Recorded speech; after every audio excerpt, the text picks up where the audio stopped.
Hi everybody, for this lesson you want to have these notes and print out a copy of this. It's called the delta H table, the heat of formation, heat of combustion. So you want to have both of those, and I'm just going to kind of run over some of the important parts of this.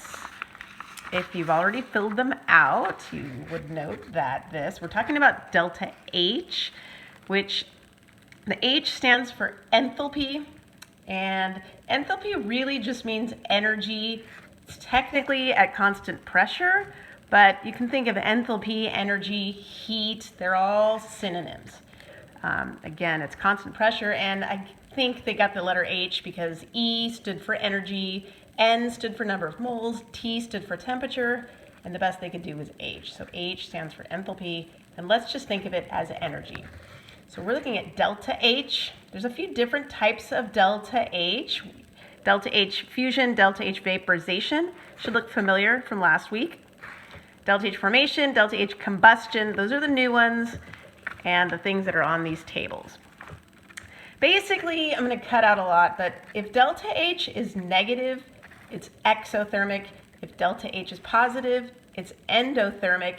And I'll leave it to you to read and understand this. Just like last week, if Q was negative, it was exothermic. If Q was positive, it was endothermic. Basically, if delta H is positive, endothermic, it means energy is used in the reaction. So we write heat as a reactant in the equation. If delta H is negative, exothermic, heat's produced. So we write heat as a product in the equation. The big thing is being able to write equations of formation and equations of combustion. They're two entirely different things. So I'm going to start with equations of formation. And how you write it is outlined in these simple steps. Okay, you form the compound from its elements. Remember the diatomics. It's always a good idea to jot down your diatomics. Never have fear of ice cold bromine. Remember those. When those are pure and by themselves, they exist in pairs. So our first example is we're going to write the formation of calcium oxide, CaO. And it says to form the compound from its elements. Calcium oxide is made of calcium plus oxygen. Those are the elements in calcium oxide. Pure calcium, not a diatomic. Pure oxygen is a diatomic. We have to write O2. Those are the only subscripts I would ever add on the left side is a 2 if it was a diatomic, because we're forming these from their pure elements. Calcium plus oxygen makes calcium oxide. And I realize it's not balanced. That's the next step. It says to balance the equation, but don't put a coefficient in front of the product. We want that to be 1. We can't mess with that. So use fractions if you need to. The delta H is based on the formation of 1 mole. Let's see. Okay, so to balance this without putting a coefficient in front of there, 1 calcium, 2 oxygens, 1 oxygen, we're going to use a fraction. I can say 1/2 O2. That cuts that in half, and that gives me 1 oxygen on the left. And it's balanced. I don't really need to put this 1 there. Okay. States, calcium is a solid. Oxygen, remember most of them are gases, so oxygen is a gas, all of our diatomics. The only diatomic that's a solid is iodine, and bromine is a liquid. Otherwise, the diatomics are gases. So balance it. Look up the delta H on the table. Now, this is an equation of formation, so I'm using the top table, the heat of formation table. I find calcium oxide, tells me it's a solid, and it's negative 634.9. So that's negative. Okay, sorry about my dog. So we got our delta H is negative 634.9 kilojoules per mole. Negative means it's exothermic. Exo means I write heat as a product. That means add to right side. of the equation. If my delta H is positive, it's endothermic, added as a reactant. That means I would add to the left side of my equation.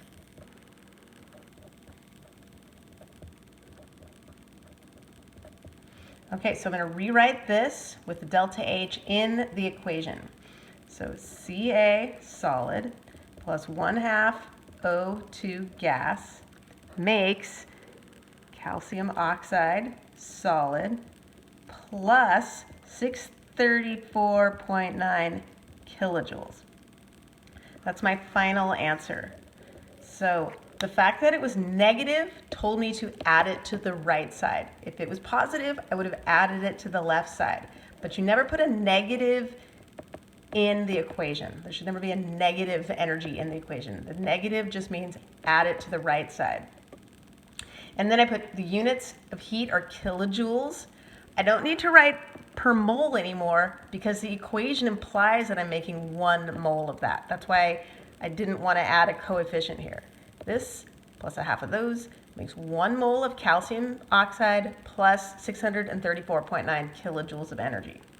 That's an equation of formation. Equations of combustion are a little bit different. An equation of combustion is something reacting with oxygen and producing carbon dioxide and water. So these have specific reactants and products. So you will always be given something called a hydrocarbon. Guess what 2 elements that contains? Carbon and hydrogen. So how you write it are these steps. You take the given hydrocarbon, you just take it.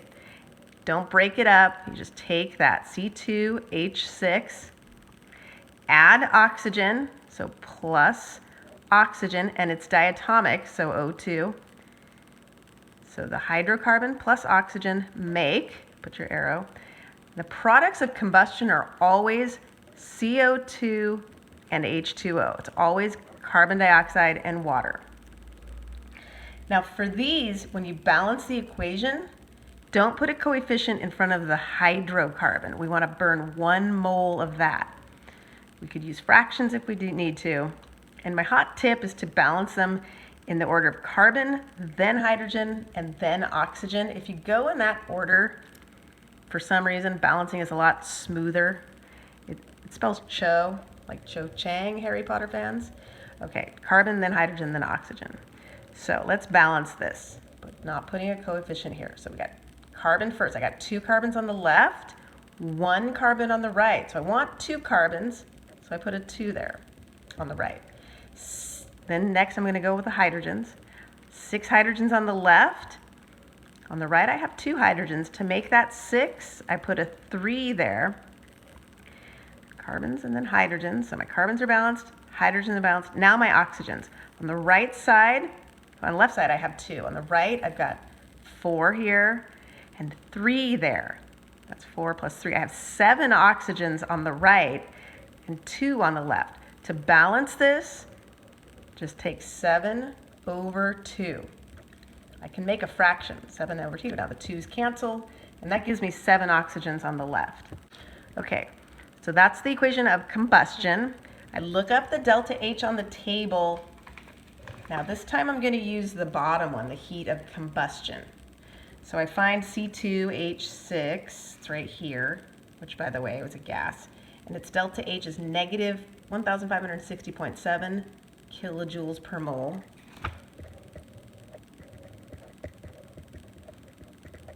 Okay, it's negative, so it's exothermic. Remember, and so I write the equation with the delta H in the equation. So I'm just going to rewrite the thing. C2H6, and again, its state was gas. I got that from the table. Plus 7/2 O2, which was also a gas. Diatomics, or most of them are gases. 2 carbon dioxides, which is a gas, you should know that, plus 3 H2Os.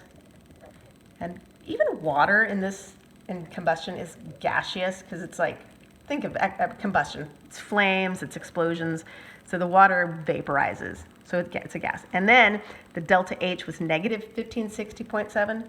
So I add 1,560.7 kilojoules to the right side. That's my final answer. So you should practice the ones on the back side or the other side. I gave you the answers, but I do suggest you take a blank one and practice them on your own. These questions should make sense.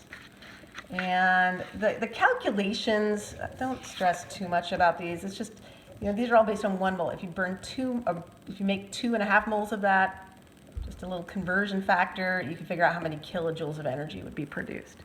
But definitely practice these formation equations. Those are going to be important, and adding the delta H, finding up the delta H's and putting them on the correct side. Know how to do that. And then combustion, not as important as these formation equations, but you should be able to write equations of combustion. And then again, just simple unit analysis for these types of questions. Okay, hope that helps. Watch it again if you need extra help. Good luck. Bye.